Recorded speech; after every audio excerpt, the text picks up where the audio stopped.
Jake woke up every morning at 8 a.m., drank his coffee, and went to work.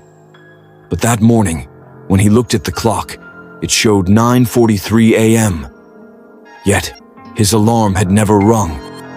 He jumped out of bed in a panic, but something felt strange in the room. Looking out the window, everything seemed surreal, like a painting dissolving into nothingness. There were no signs, no familiar markers.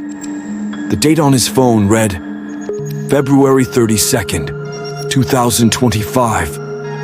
That was impossible. His front door, he always locked it. But when he opened it, it led to an unfamiliar place. Jake quickly shut the door and reopened it. But his room was gone. Behind him, there was only an endless black void.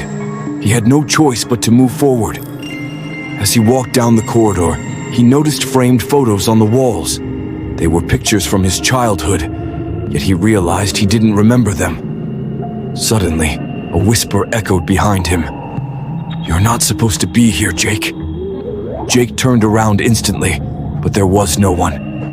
Yet, at the end of the corridor, a figure appeared. Looking closer, he realized it was himself. But his face was completely blank.